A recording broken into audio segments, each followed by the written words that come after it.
जमीनी मजदूरी जो नीति है इस नीति को बदलेंगे और इसको हम मजबूर करेंगे ये नीति बदलने के लिए। सर आज बैंक बंद है, सभी संगठन हड़ताल कर रहे हैं, इसको क्या? ये सब सामान्य प्रक्रिया चलती रहती है। ठीक है। केंद्र सरकार के द्वारा जो देश की सार्वजनिक क्षेत्र की कंपनियां हैं उनको बेचा जा रहा है। केंद्र सरकार के कारण आज लगातार लोगों की नौकरियां जा रही है। केंद्र सरकार के कारण देश में बेरोजगारी बढ़ रही है। किसानों को उनका मूल्य नहीं मिल रहा है। किसान आंदोलनरत हैं, तो उनके खिलाफ बढ़ती हुई महंगाई के खिलाफ आज ट्रेड यूनियन के लोग हड़ताल पे हैं। तो भारतीय जनता पार्टी के नेताओं को यह रूटीन दिख रहा है।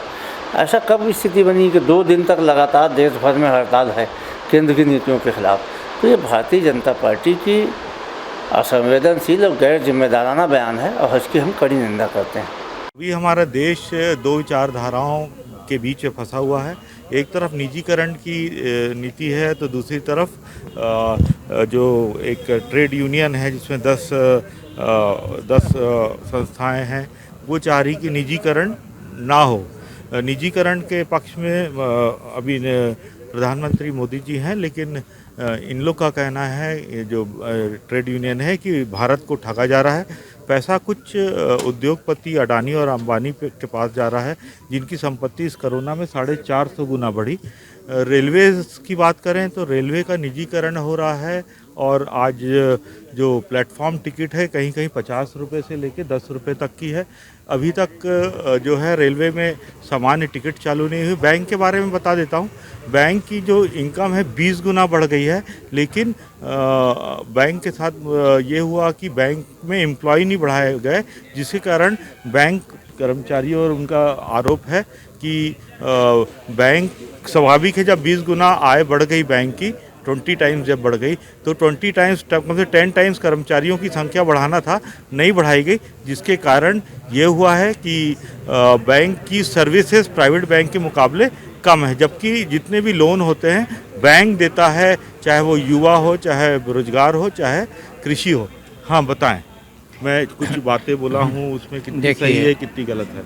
देखिए, बैंक के संबंध में जो आपने बातें बताई हैं, निश्चित तौर से राष्ट्रीयकृत बैंकें हैं। मुनाफा पे मुनाफा सरकार को दी जा रही है, पर उस मुनाफे का सरकार दुरुपयोग कर रही है, बैंकों को निजीकरण के तरफ ढकेल रही है। उससे आपकी शाखाएं कम होंगी, उससे नौकरियां कम होंगी। निजीकरण का मतलब है कि राष्ट्रीयकृत बैंकों की संख्या में कमी। दूसरा, सरकार बैंकों को निजीकरण के साथ में मर्जर करते जा रही है, तो मर्जर करने से बैंकों की संख्या कम हो जाएगी, उनकी शाखाओं की संख्या कम हो जाएगी और निश्चित तौर से रोज़गार की संख्या कम हो जाएगी। तो हम बैंक की जो यूनियंस हैं, ये उसका निजीकरण का और मर्जर का विरोध कर रहे हैं। जहाँ तक कि अगर आप मर्जर और प्राइवेटाइजेशन करेंगे तो नौकरियां ख़त्म हो जाएंगी। कई सालों से बैंकों में नई भर्तियां नहीं हुई हैं। हम बार बार मांग कर रहे हैं कि बैंकों में नई भर्तियां की जाए। साथ ही लगभग 20 से 25 साल हो गए बैंकों में डेली वेजेस पे लोग काम कर रहे हैं, अधीनस्थ कर्मचारी के रूप में। हम बार बार उनका सरकार से मांग कर रहे हैं कि कम से कम उनकी भर्ती की जाए, उनका नियमितीकरण किया जाए। सवाल है कि बैंकों को घाटे में आने का कारण ये बताया जा रहा है कि कई उद्योगपतियों को पैसा दे दिया गया, तो बाद में राइट ऑफ कर दिया गया, उनके पैसे को माफ़ कर दिया गया, लगभग 11 लाख करोड़ के। सर देखिए, लगभग 8 लाख करोड़ का एनपीए था बैंकों में। सरकार का ये कहना है कि हमने एनपीए को एसेट मैनेजमेंट कंपनी को बेच के उसको लगभग 6 लाख करोड़ का कर दिया है। और उसमें भी देखिए जो सरकार की बदमाशियां हैं, जैसे मान लीजिए एक इंडस्ट्री का अगर 60,000 करोड़ का लोन है, तो 60,000 करोड़ में से उसको दूसरी कंपनी ने 20,000 करोड़ में ले लिया, 40,000 करोड़ का उनका कहाँ गया? ये तो सरकार जो पैसा है वो जनता का पैसा है, तो इसको हम लोग ये बोलते हैं कि 40,000 करोड़ का हेयर कट कर दिया। अब वो हेयर कट का मतलब है कि 40,000 करोड़ तो जनता के डूब गए, और जिस कंपनी ने 60,000 करोड़ की कंपनी को 20,000 करोड़ में हो गया, उसकी तो बल्ले बल्ले हो गई। तो इस तरह से एनपीए कम कर रही है और सरकार अपने को ही शाबाशी, खुद को शाबाशी दे रही है, जबकि वास्तविकता ये नहीं है। हमारे साथ ये जो आज का आंदोलन है उसमें आप लोग को समर्थन कितना मिला महापात्र? ज़बरदस्त समर्थन है, और पूरे देश में देखिए बैंक कर्मचारी हड़ताल पर हैं, बीमा कर्मचारी हड़ताल पर हैं, आयकर कर्मचारी हड़ताल पर हैं, डाक कर्मचारी हड़ताल पर हैं, आरएमएस कर्मचारी हड़ताल पर हैं, राज्य सरकार कर्मचारी हड़ताल पर हैं, कोयला मजदूर हड़ताल पर है, इस्पात मजदूर हड़ताल पर है। तो लगभग 20 से 25 करोड़ देश के मजदूर 2 दिन की इस हड़ताल पर है। आज पहला दिन है और ज़बरदस्त समर्थन है। और ये हड़ताल इस बात का संदेश है कि मोदी जी ने देश को बेचने का जो फैसला किया है और ये निजीकरण के नाम पर जनता की संपत्ति की जो नीलामी हो रही है, उसको देश के मजदूर किसी सूरत में स्वीकार करने के लिए तैयार नहीं है। क्या जैसे बोला जाता है कि रेलवे में सुविधाएं बढ़ जाएंगी, बहुत सारे घोटाले चलते हैं कोयला में और बाकी जगह, अगर प्राइवेटाइजेशन हो जाएगा तो वो घोटाले बंद हो जाएंगे, सीधे सीधे पैसा सरकार को मिलेगा, इसमें क्या सच्चाई है? ये तो उल्टा है।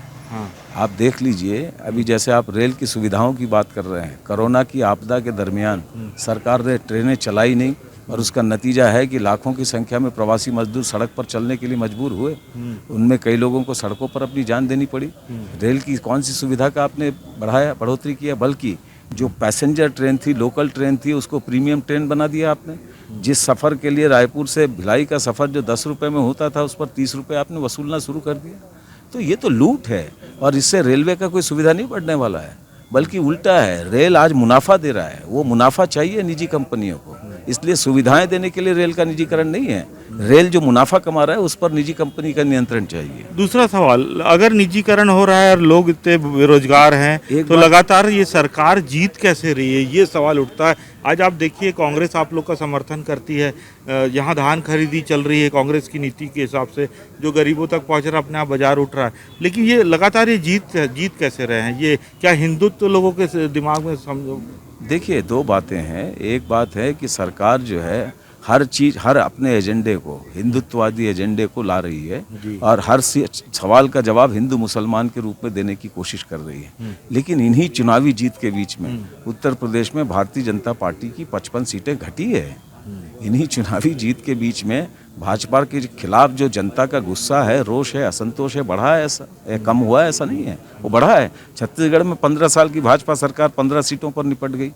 मध्य प्रदेश में भाजपा की सरकार को नुकसान हुआ, राजस्थान के विधानसभा चुनाव में भी उन्हें नुकसान हुआ।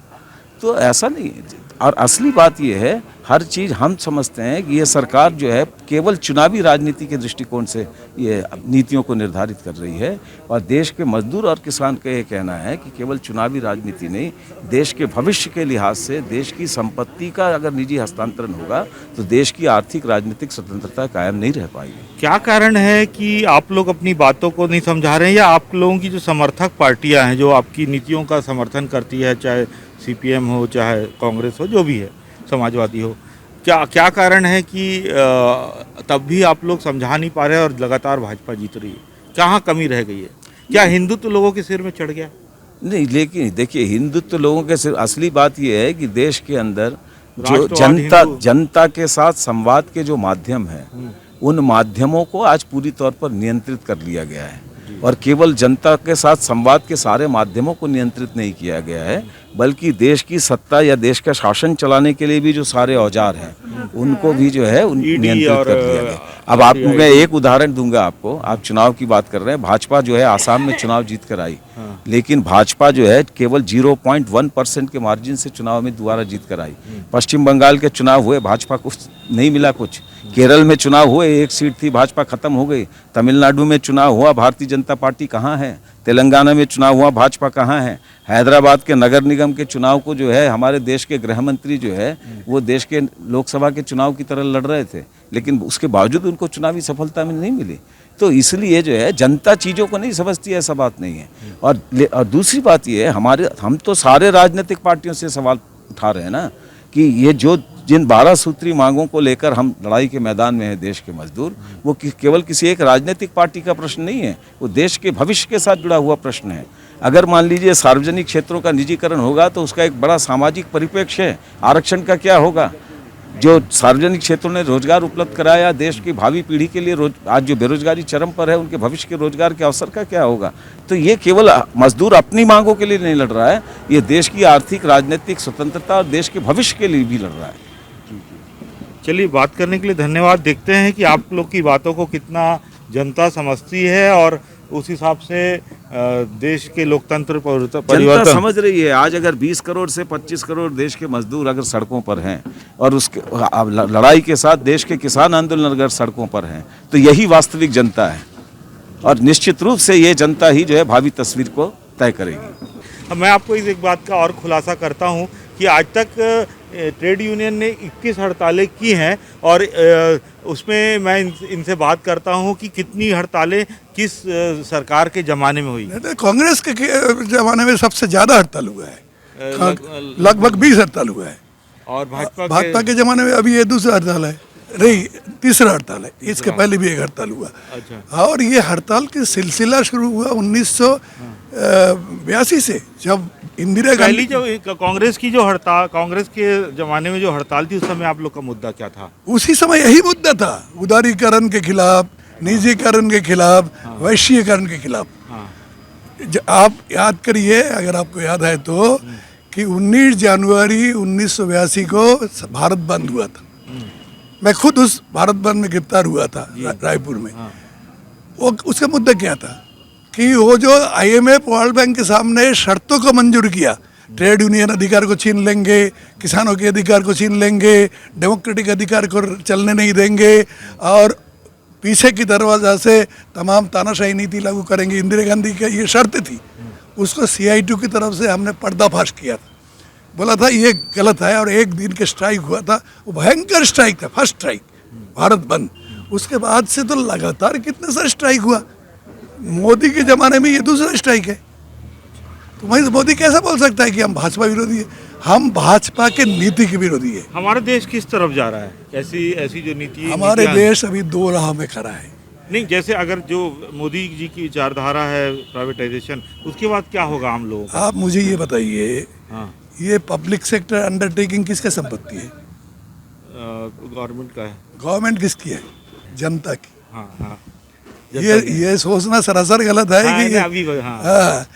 और कोई भी होटल, बंगली ताज होटल, ताज होटल किसका है? टाटा का है।